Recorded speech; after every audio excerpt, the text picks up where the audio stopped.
views expressed on this program are those of the hosts, guests, and callers, and are not necessarily those of this station, its management, or other advertisers.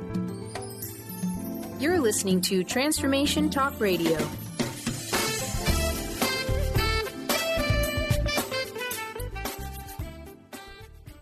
Welcome to Cultural Brilliance Radio, the DNA of organizational excellence with Claudette Rowley. Conversations that are transforming the world of culture and business. Claudette brings fresh, innovative perspectives that push the boundaries of what organizational cultures can and should be. Learn how to catalyze your organization's workforce into an authentic, intentional, and financially successful culture. Now here's your host, Claudette Rowley. Hi, everybody. I'm Claudette Rowley, and you are listening to Cultural Brilliance, the DNA of organizational excellence on Transformation Talk Radio. Stay with us for the next hour, and we're going to help you experience some really groundbreaking ways to transform your company's culture. This show runs twice each month, and we're so lucky that every time we have some of the foremost experts on organizations' leadership and culture come together to help us understand how to make a brilliant culture the rule rather than the exception.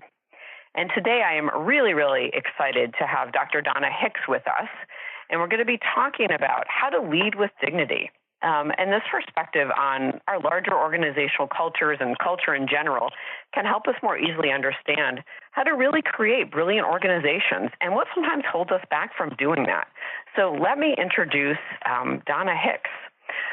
Donna is an associate at the Weatherhead Center for International Affairs at Harvard, and she has been involved in numerous diplomatic conflict resolution efforts around the world, including projects in the Middle East, Sri Lanka, Cambodia, Colombia, Cuba, and Northern Ireland.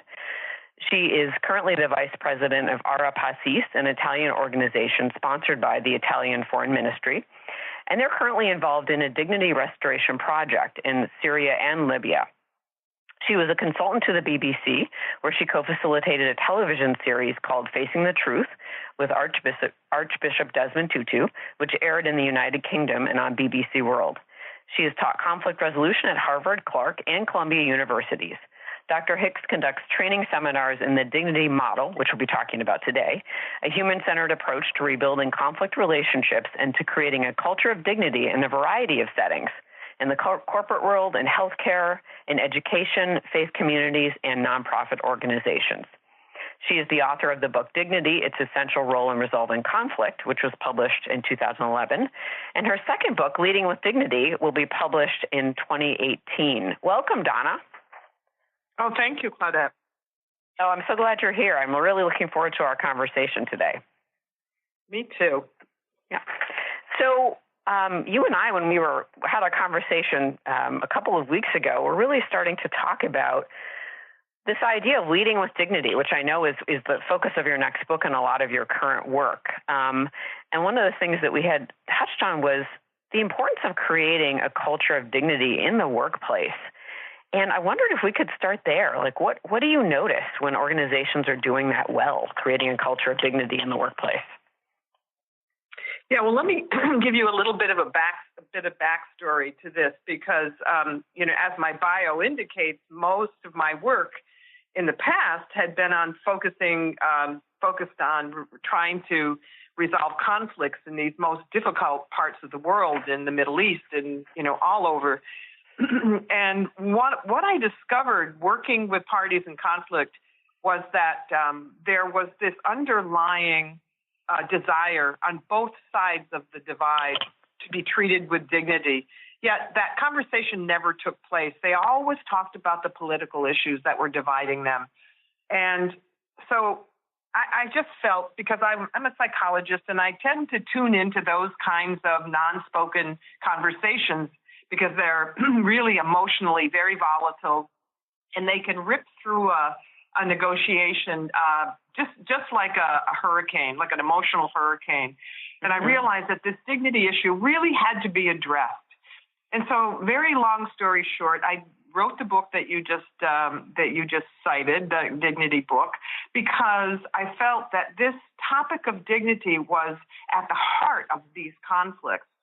And so I wrote the book, and lo and behold, it really captured the attention of people in the corporate world, in organizations of all kinds, in healthcare, in education.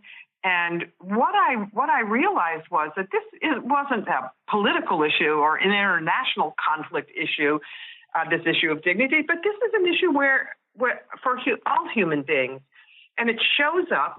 The dignity concerns show up whenever people congregate. So in the workplace, which is what I'm focusing all my attention on now, with the Leading with Dignity book, is trying to help people recognize the importance of dignity, of being treated as if we mattered, and how fragile that concept is for all of us. Because boy, when somebody treats us badly, like unfairly, or discriminates against us because of something to do with our identity, or fails to acknowledge who we are and what kind of work we've done and how we've contributed, all of these what I call dignity violations can create a toxic work culture where people are walking around, afraid to be their authentic selves. And typically, what I discovered in my first adventure into the corporate world was that 80% of the people whom I interviewed said that they didn't feel safe to speak up when something bad happened to them. And especially, they didn't feel safe to speak up to their supervisors or their bosses, whoever, their managers. And I realized that, there was an epidemic going on in this one big corporation that I was working with. And because people felt that their dignity was being violated all the time, and they had no way of addressing it. And so this is where I got this idea, Claudette, that we really have to focus not just on the individual and interpersonal relationships in a workplace. I mean, that's really important to learn how to honor each other's dignity, but the system, the whole systemic level of the organization, what I call the culture of dignity, really is where we have to begin with trying to promote an environment where people do feel safe to speak up, where if something bad happens to them and they feel humiliated or they feel violated, that they have a way, to speak up to their bosses. So, I mean, that's basically the background there, and I'll just let you respond to that. Oh, thank you so much. And I think that was so important and helpful to hear the background on this, and tie it back to your earlier work. And one of the things that really struck me as you were sharing that story is that people have and I know it sounds like a lot of what you're working on now is giving people a way to address these dignity violations, but just thinking about what it's like to be in an organization, and as most of us have at some point in our careers, in which we feel that our dignity has been violated and we feel it is not psychologically or emotionally safe, right, to bring it up. Right. Yeah, yeah. And so what are some of the ways that you've been able to help organizations start to have those conversations? Well, first of all, what I discovered in my, in the process of writing my book, I thought, all I have to do is go and, search for dignity and look in the literature about what's been written about dignity, and I'll figure out a way to apply it. But Claudette, I was so shocked to realize when I did my research that there was nothing practical written about dignity. There were philosophical debates. The philosophers were going wild. I mean, they had, but this is, and they did a wonderful job, the philosophers, in trying to define it and, show the history of it and all that. But that's not what I was looking for. I was looking for a way to use this concept of dignity to actually repair relationships. And so I wanted something practical. And because I couldn't find it, I had to create it. So I went around and interviewed people all over the world, and I started by asking them to tell me about a time when you felt your dignity had been violated. And you wouldn't believe the stories that I heard. You just wouldn't believe. And the interesting thing about it was it didn't matter where I was, whether I was in Asia or Africa or South America, the stories were all similar. So what I came up with ways of, operationalizing what dignity is, meaning ways to make it really concrete and usable.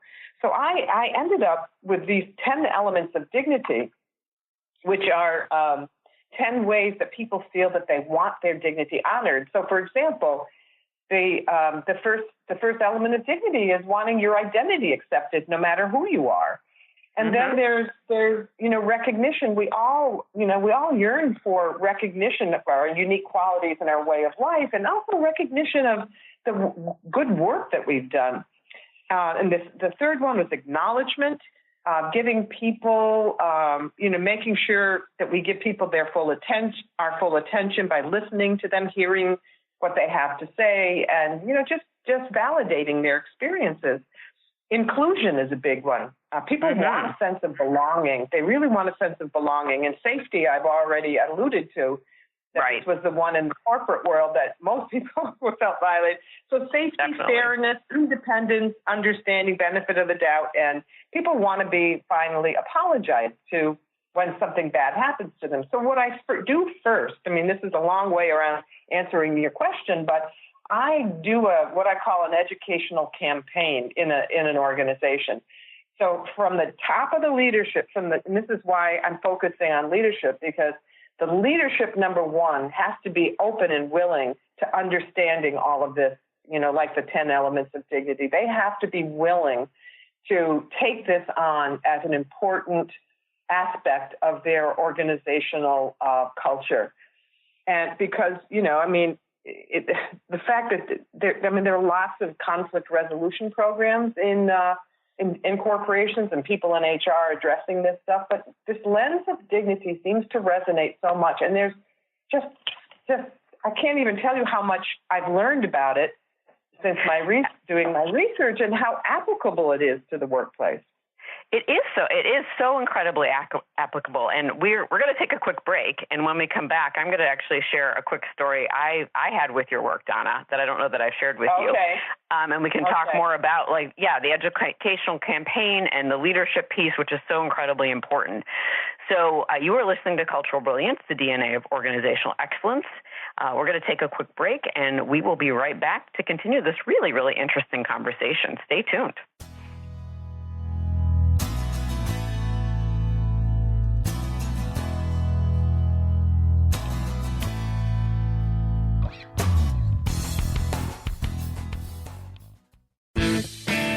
Tune in to the hit show Master's Chambers with your trusted friend, Connie Fife. Mondays, 1 p.m. Pacific, 4 p.m. Eastern on TransformationTalkRadio.com.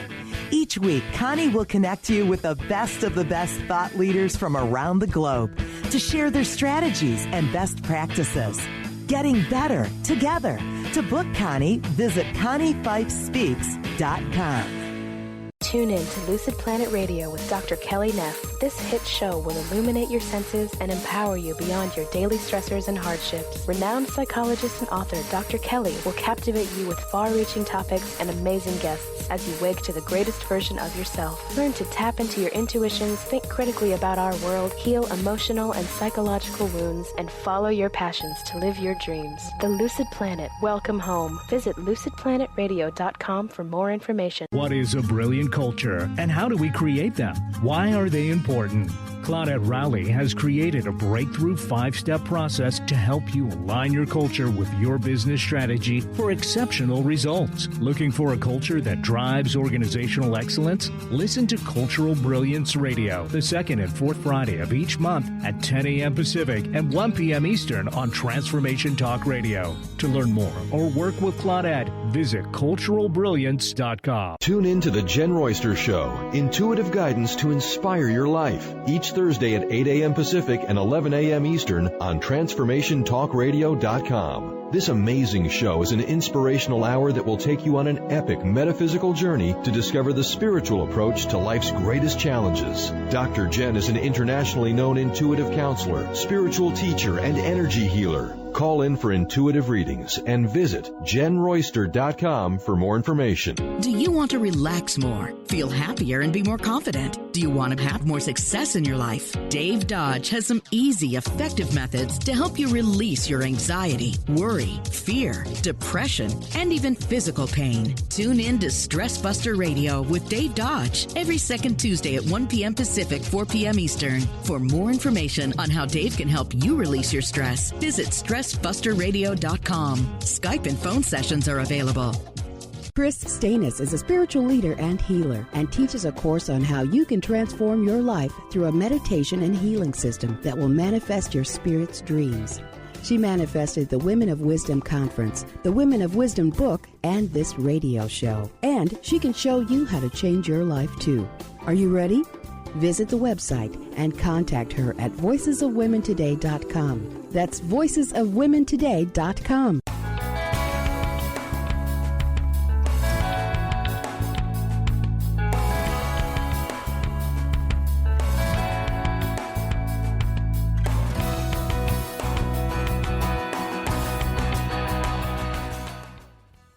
We're back on Cultural Brilliance, the DNA of Organizational Excellence. I'm Claudette Rowley, talking with my guest today, Donna Hicks, for those of you who are just joining us. And Donna and I have been talking about how to lead with dignity. And Donna, we were just in the middle of a really interesting conversation about how you start working with companies and workplaces, right, around incorporating these 10 elements of dignity, right, working with leaders and starting an educational campaign. Yeah, well, first of all, Claudette, I just want to say a couple of other things that are important. And that is that, first of all, people have to want to have this concept integrated into their, work environment. So the leadership team really has to be the ones who say, look, we've got some problems in our workplace. We've got some conflicts that have been very difficult to resolve, and we think that maybe, after I talk to them and interview the leaders, we say, well, look, maybe there are some underlying dignity issues here that are fueling these conflicts, because they don't seem to be, amenable to other kinds of conflict resolution approaches. And usually what happens when people call me in, when an organization calls me in, it's basically the last resort. They've tried other things. They've tried different methods. They've tried interest-based, negotiations to solve the problems. And but they, for some reason, the conflicts persist. So first of all, they have to recognize, number one, that maybe there is something deeper going on. And number two, as I said, I launched what I call an educational campaign, because even though dignity is something that we all want, we want to be treated as if we mattered. We want to be treated as if we're something of value. And when we're not, we're really miserable and unhappy, not only in our workplace, but, in all of our relationships. So I start, sometimes it takes weeks to finish this educational part of it, because even good people with good intentions, without dignity consciousness, can do great harm. So, I spend the first, as I said, the first part of my intervention is always just telling people about what dignity is, sharing with them these 10 elements of dignity, sharing several other building blocks of the dignity model, which you referred to earlier. And but I wanted to share something with your listeners that I found to be so shocking about dignity. I did some research and discovered some people, Matt Lieberman actually, and Naomi Eisenberg in UCLA. They have done they're affective neuroscientists, and they did a study where they showed that they put people through in brain scans and then showed different scenarios and watched what happened in their brain during exposure to these different scenarios. Yeah, there's amazing work being done by this couple in UCLA.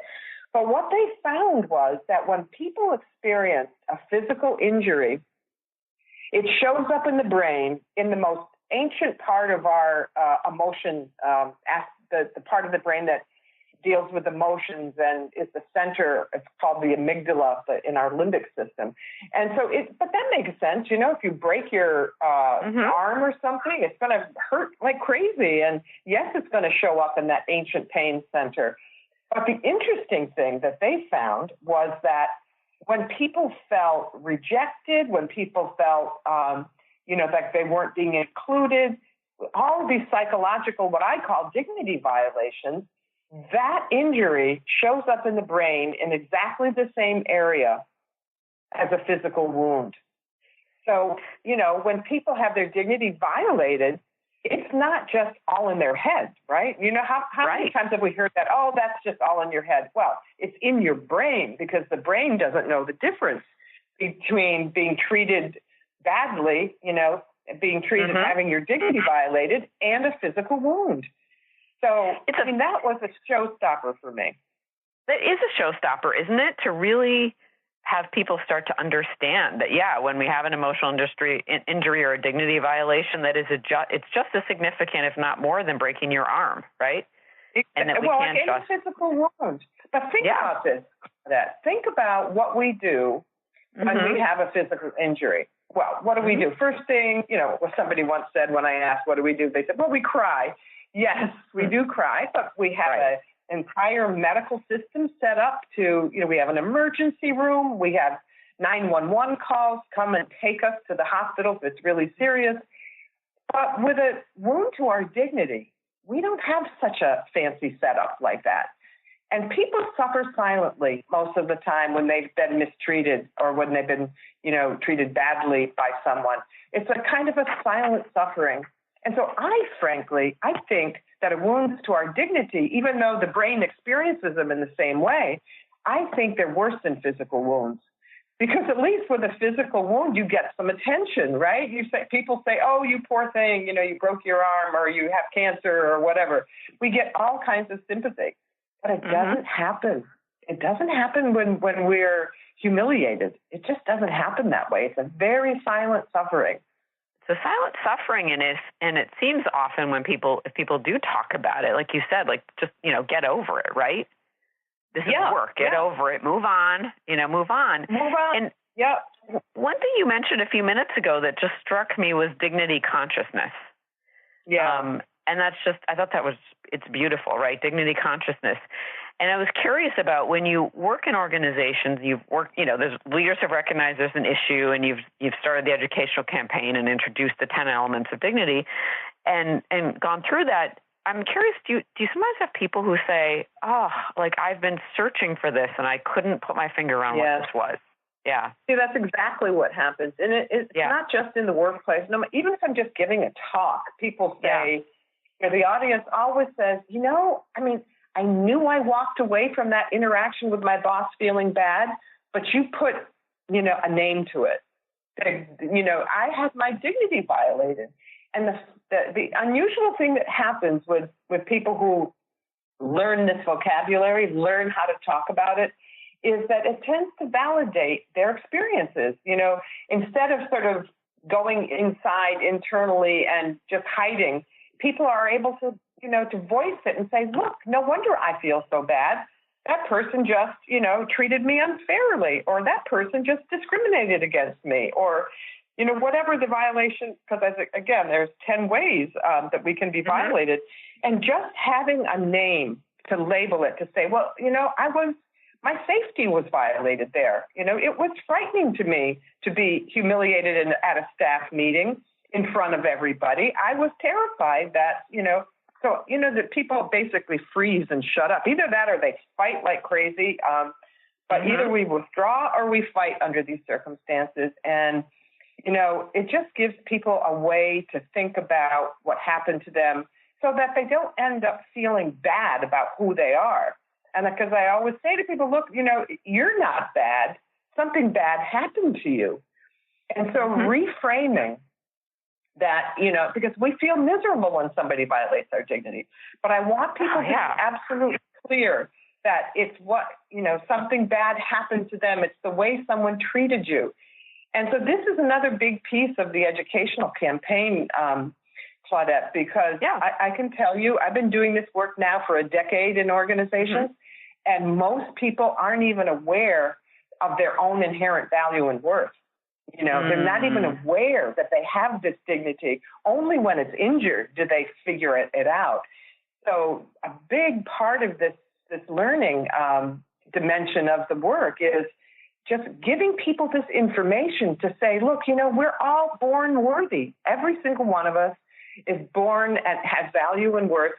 And this is, you know, when I give a talk, I have this lovely slide of a beautiful infant baby. And I say to folks, look at this beautiful baby. Is there any doubt in your mind that this child has inherent value and worth?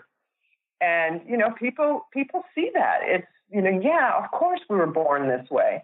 But the other thing another part of the basic principles of this is to recognize, even though we're all born worthy, we're also born vulnerable to having that worth violated. So just like we see, you know, with this little infant baby, we see how vulnerable and precious this little one is physically. Well, that little one's dignity is equally at peril if it's not being treated right. You know, so it's just a way for folks to get a grasp on something that they've been living with their entire lives and not really knowing, oh, is that why I feel depressed? Is that why I've got anxiety? You know, I mean, there's a lot of medical reasons why people are depressed and anxious, but so many people just exhibit these symptoms of depression and anxiety because they don't understand their own worth. They don't get this piece. And so they don't get this. That they are worthy no matter what. I mean, look, our behavior is subject to scrutiny, all of us, and we can mess up and we can treat others badly, but it doesn't mean that we're not worthy. And so this is one of the first steps is just introducing the idea, telling people that we have this inherent value and worth, but that we're also inherently vulnerable. And there's a reason why we hurt so much when someone mistreats us. Yeah, absolutely. And on that, really, I mean, it's such a profound message and such an important thing for people to begin to internalize. So we are actually going to take a quick break and then come right back to this conversation. And then also one thing I want to make sure we touch on is why leaders don't always lead with dignity, because I think that's so important as well. So I'm Claudette Rowley. You're listening to Cultural Brilliance Radio. And when we come back, Dr. Donna Hicks and I will continue this conversation about dignity and worth. Stay tuned.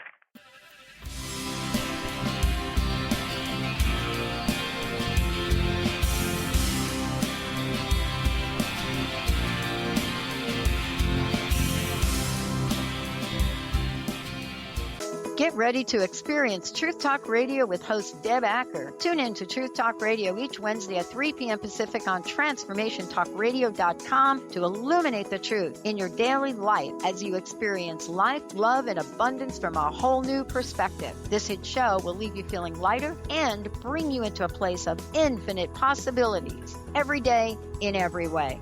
Visit TruthTalkRadioshow.com for upcoming transformative topics and guests. On the cutting edge of the new mainstream, Christine Upchurch is passionate about bringing together science, psychology, and spirituality in a way that can be applied to our everyday lives for true transformation. The Christine Upchurch Show. Stellar conversations to illuminate your journey. Engages some of the most outstanding visionaries on the planet in lively dialogue to inspire you to become that bright light you're meant to be. Join Christine every Friday at 11 a.m. Pacific Time on KKNW, AM 1150, and Transformation Talk Radio. If you're dealing with fear and anxiety, you've probably noticed that the more you fight these emotions, the stronger they seem to get. Dr. Friedemann Schaub, the author of The Fear and Anxiety Solution, explains that instead of suppressing, we need to identify and resolve the deeper subconscious root causes of fear and anxiety. His personal breakthrough program has helped thousands worldwide to overcome their emotional challenges. To learn more, visit thefearandanxietysolution.com and schedule your free consultation with Dr. Schaub now. What is a brilliant culture, and how do we create them? Why are they important? Claudette Rowley has created a breakthrough 5-step process to help you align your culture with your business strategy for exceptional results. Looking for a culture that drives organizational excellence? Listen to Cultural Brilliance Radio, the second and fourth Friday of each month at 10 a.m. Pacific and 1 p.m. Eastern on Transformation Talk Radio. To learn more or work with Claudette, visit cultural-brilliance.com. What if your body and mind were the compasses to the secrets, mysteries, and magic of life? Glenna Rice, co-host of The Questionable Parent, is inviting you to access all that is possible. Glenna is a 10-year certified veteran access consciousness facilitator who offers an amazing variety of life-changing classes and workshops. Work with Glenna from anywhere with teleclasses and workshops all over the globe. To learn more and see Glenna's current schedule of events, classes, and workshops, visit glennarice.com. Tune in to Dynamics of Diversity Radio, scripting the new narrative for immigration with leading experts Kripa Upadhyaya and Steve Tanijo on TransformationTalkRadio.com. This show will remove the noise that often accompanies discussions on this topic and share a new perspective on the dynamics of immigration and diversity, ever reminding us that together we are all at the core of innovation, excellence, and positive change. Visit OrbitLawPLLC.com for upcoming topics.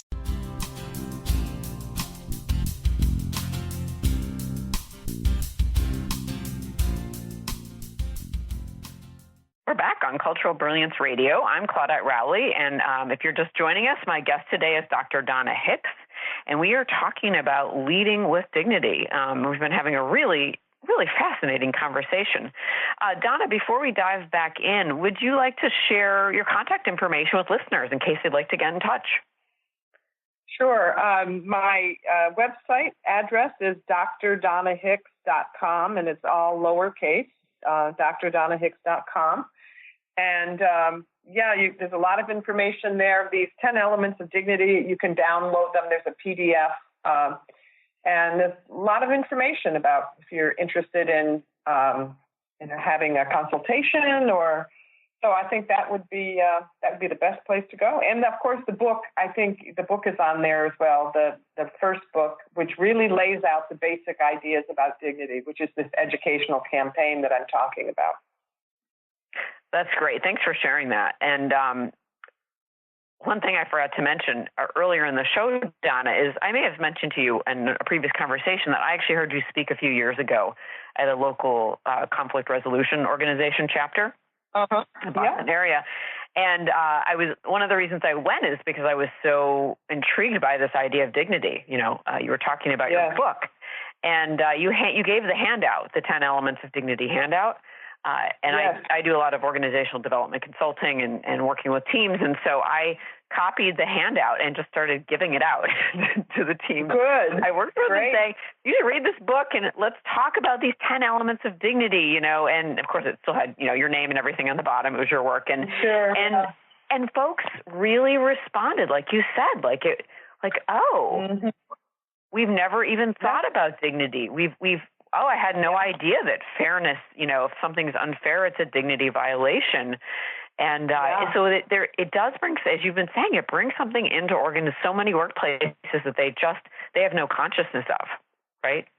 Well, and the thing is, there's a reason, there's a reason why they have no consciousness of it, because, as I told you in the beginning, I went looking for answers about dignity, and there was nothing out there. It was a shock to me. Because you're a pioneer.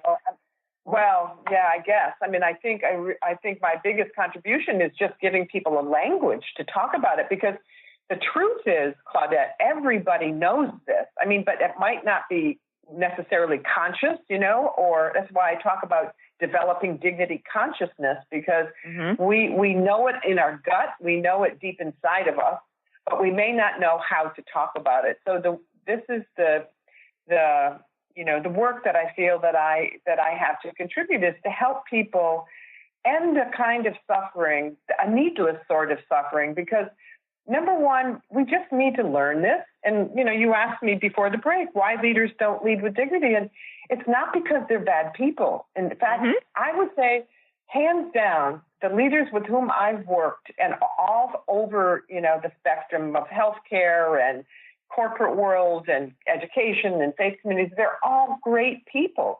but they simply haven't been exposed to this idea of the vulnerability that we all of us human beings have when our dignity is violated. And so it's just really developing a social consciousness. It's a way of treating each other, because one of the things that I've found is that once people do develop an awareness of this and they internalize, like you said, they internalize the elements of dignity, it's magic the way relationships improve. Once you start, treating people, making them feel a sense of belonging, or treating them fairly, or giving people the benefit of the doubt, and trying to seek deeper understanding, these are all ways to improve a relationship, even a relationship that's good. But certainly it can help repair a relationship that's broken, under the weight of conflict. And so, in terms of why leaders don't do this, well, there is nowhere where they're exposed to this. And one of the things that I'm doing also, not only educating in corporations and in organizations, but I'm in schools now. I've got a few projects in some private schools. One is La Jolla Country Day School out in San Diego. They have completely embraced the dignity model, and they try to create a dignity culture out there among their faculty and students. They have it's integrated into their curricula. And anyway, there's several schools here and there really trying to integrate this as a basic building block of their kids' social development. And we've ignored this for so long, we in the academic world. And finally, I was just giving a talk yesterday to a group of academics who completely understand that we've missed this piece in our education. We've missed. There's a great educator. His name is Sir Kenneth Robinson, and he was the first to point out that education, that we human beings live in two worlds. We live in the world around us, right? And education is really good at introducing us to ideas about how to navigate the world around us, but we also live in the world within us. There's these two worlds that we exist in as human beings. And education, he says, has failed our youth and all of us by not focusing on the world within. And this is where dignity lives. Dignity lives inside of us, our sense of how valuable we think we are, how good a person do we think we are. These are all dignity issues. And when we are treated badly, the first thing to go is our sense of worth. But I'm trying to work with people to say, look, just because you were treated badly does not mean that you're unworthy, because this is the source of so much many mental health problems. And it's just heartbreaking to me, because the solution is really rather simple.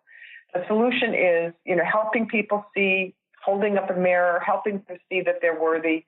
And the other thing that education has failed, all of us, in doing is helping us concretize what this looks like.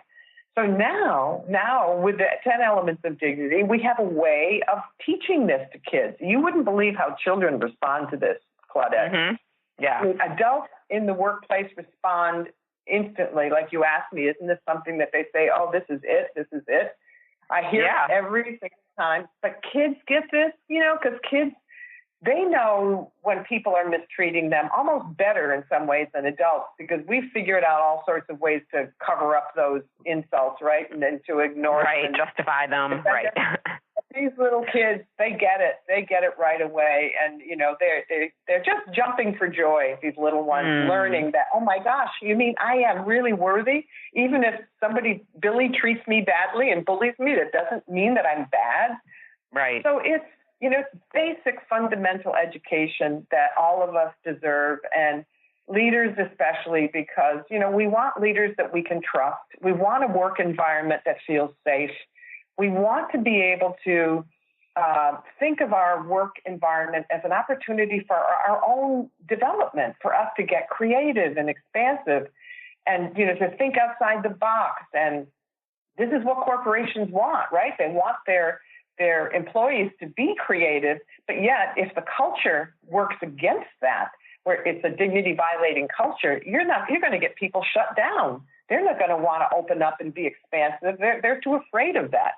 They're afraid of what the consequences might be. So back to our original question about, how to set up this culture. Well, first of all, again, it's giving everybody in the company, an understanding of what dignity is. It takes a few weeks to get everybody. It's like you go into a classroom and you learn everything about your dignity.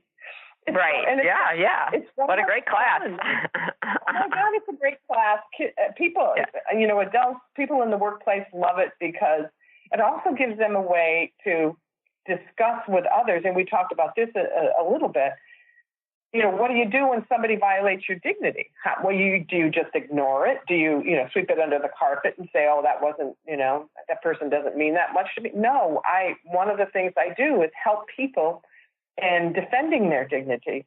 And we have because Claudette, this doesn't come naturally, this stuff. We really have to work at it. If we left it to our own natural devices, we would ignore it. We avoid confrontation. We humans don't like to, go to people and raise these issues. We just it goes against our grain. So it's uncomfortable. It's uncomfortable. And it's a skill that has to be developed just like anything else that we learn. So, because I always say that, we might be born with dignity, but we're not born knowing how to act like it. Great. So, what a great distinction. Yeah. There's so much to talk about here. I think we're going to skip our break and keep going. Let's do it. Well, absolutely. One of the questions I was curious about of the 10 elements, have you found that there are any that are easier or more challenging for organizations and workplaces to work with? Has there been any sort of pattern at all? Yes, because, most organizations now have diversity programs. Most organizations, it's like part of their, HR imperatives that you have to have dignity training. Diversity training. Mm-hmm. So already people have a consciousness about how harmful it is when you treat somebody, discriminate against someone because of their race, their religion, their ethnicity, sexual orientation, all of that. So most people have that consciousness, but what they don't do is take it to the next level to say, it's very harmful, and it's harmful to your dignity as a human being when someone discriminates you just simply because you belong to a certain group or a race or a religion. So it's like the next step. So the ground is really quite fertile with all of the diversity work that organizations do. But taking this to the next level is, it's because it's everybody. It's not just people who have different, cultural backgrounds and so on. This is about every single human being. This is about how each and every one of us, no matter what color we are, what religion, we all, as human beings, we react this way to having our dignity violated. So, there is that readiness already, or ripeness, maybe I should say, a ripeness for this to take hold. And I think the hardest part, let me tell you before we run out of time, I think the hardest part for people in accepting this, the teachings about how to create a culture of dignity, the hardest part is for the leadership to accept that they have to invite feedback from their employees. They have to tell people, because safety, remember, people don't feel safe to speak up.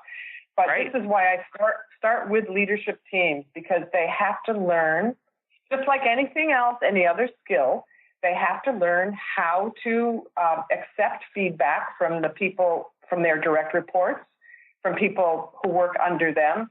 Because if 80% of people are terrified to speak up to their boss, this is where we've got to do the work. And the boss has to be skilled enough and really secure enough in her or his dignity, in her sense of self-worth or his sense of self-worth, to be able to say, look, it's okay. I really want you to tell me how my behavior is affecting you. Because the fact is, we all have blind spots. Every single one of us. That's part of what it means to be human. We all see, and the thing about blind spots is that others can see our blind spots. We can't see them, but other people can. So we need the feedback. If we're going to be in a leadership position, we need to be able to say to people, to our direct reports, look, it's okay. I know that I might be doing something that I'm not aware of. And you can be doing me a big favor, if you help me see something that I can't see. And so, half of big chapter, a couple of chapters in my book is about how to technically go about doing this in a skilled way, So the words matter significantly. So, for example, when you're giving feedback, let's say you're a direct report giving feedback to your boss, one thing that's really works well is to say to the person, when you look, my working relationship with you matters a lot to me. I really want to keep our relationship healthy and strong. And something that happened last week in the staff meeting really felt uncomfortable to me, and I felt like it was a violation of me. And I need to talk to you about this because I want our relationship to stay strong. I don't want this interfering. Because, oh my gosh, Claudette, you cannot imagine how many people I've interviewed who have such deep resentment toward their bosses, toward their managers or their supervisors, and they just keep it inside. And so it's not an authentic relationship. It's one that's based in resentment. And, they think, wow, I got to just suck this up. This is just the way it is around here. Yeah, one of the things. Go ahead. Sorry. Yeah. No, you go ahead. One of the things that I often, when I'm in organizations and do a lot of work on, building trust and things like resolving conflict and communication, and sometimes similar to the scenario you gave, someone will say to me, well, I'm having an issue with my boss, right? Or I'm having an issue with direct report, whatever. And this is what the issue is, and they'll go into it. And so often one of my first questions is, well, have you talked to them about it? And almost always, well, no, I haven't. I haven't talked to them about it. I don't know if I want to do that. Isn't there another way to go? Right. And I know it's because they don't feel safe, right? Or they may not have all the skills at the moment that they need, right, to be confident. All of the above, yeah. All of the above, yeah. And it is, like you said, to have for people to move past that resentment, to have those conversations that are sometimes really hard and uncomfortable but so important, makes such a difference, doesn't it, in restoring dignity? So yes, absolutely. And I can't emphasize enough how much this skill has to be developed. It's not, there's a reason why we avoid it. That's because we're unskilled, we haven't been taught, and you have a couple of things you got to do. The leader has to set the stage and set the tone and say, it's okay to give me feedback. And the people whom they're leading have to be educated in how to give feedback, because there's no, it doesn't come naturally. This stuff really needs some skill development. And, it feels very scary to people in the beginning. This one woman said to me when I was explaining that I was going to help her and her colleagues give feedback to their boss, she said, are you kidding? That would be career suicide for me to give my boss. And, they said, what about my performance review? So this is why I say to them, look, your boss is already on board with this. And that's why I'm saying that working with that top level, that leadership team, is the first step in the process of creating a culture of dignity. So, but giving people these tools, helping people navigate through these really complicated relationships that happen at work. Because we haven't even talked about just colleague to colleague, employee to employee, lateral relationships. They're fraught with problems. And, so all of these relationship issues, these conflicts just take away from the productivity, and they take away from employee engagement. It takes away from, it just takes up so much time. And one last thing I have to share with your listeners is that what typically happens is that when these violations don't get discussed, and like you said, did you go talk to your boss? When they don't do that, what ends up by happening is that negative energy has to go somewhere, and it usually ends up in the gossip mill. Oh, I knew you were going to say that. She's going to say gossip. Yeah. Yes. And so, when I went into a couple of corporations, the gossip was just wild. I mean, if you tapped into that just for, a little bit, you'd hear everything you need to hear about what the dignity violating norms of the culture are. And there's names, they put names to them. And, but that's, one, I did work up here at a hospital up here, and one of the leaders said to me, "This is one of our biggest problems, is the gossip." And I said, well, okay, that only means to me that people don't feel safe to talk about this to the people who actually are doing the violating. So this is the heart of and soul of creating a culture of dignity, is getting people, number one, educated, and number two, breaking through these barriers that we feel inside of us that are holding ourselves back, these instincts that say, oh my God, don't do that, you're going to get harmed even more.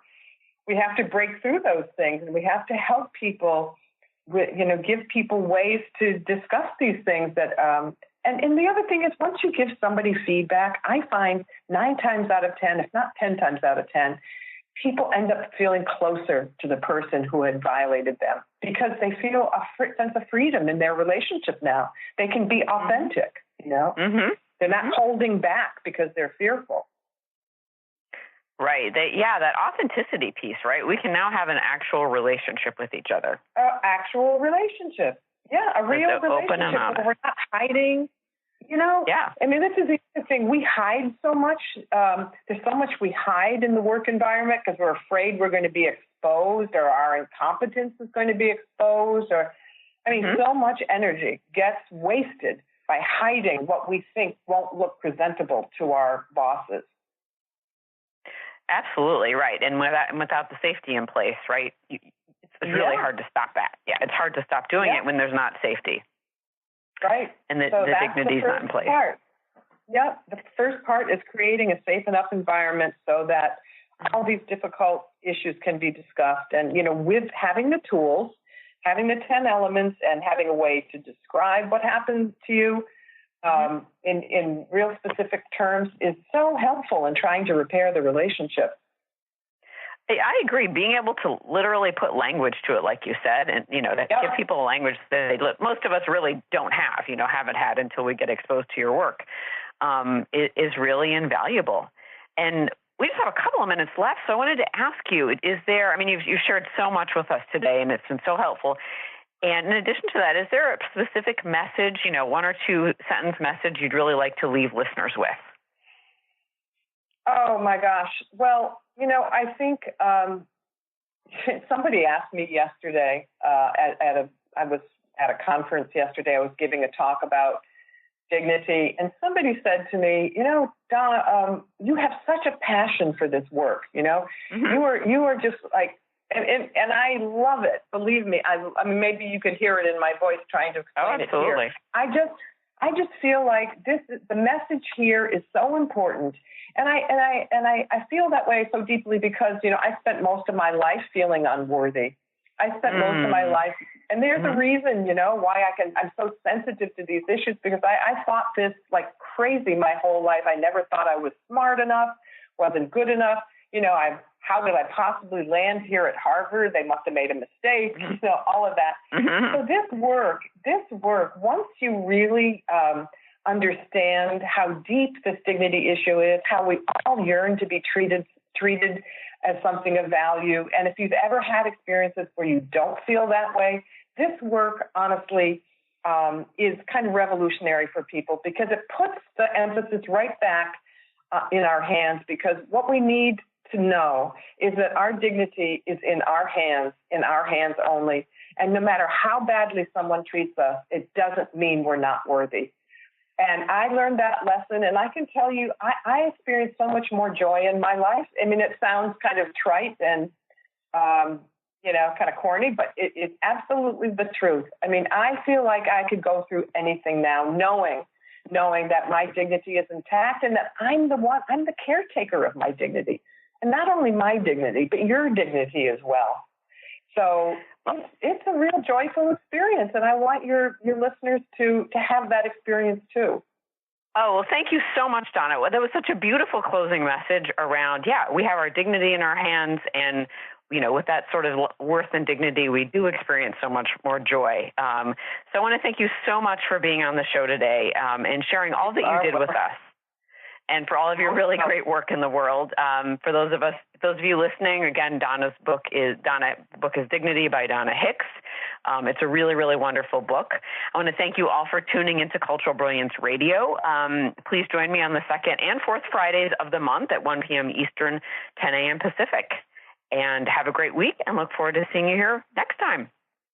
You've been listening to the hit show Cultural Brilliance Radio, the DNA of organizational excellence with Claudette Rowley.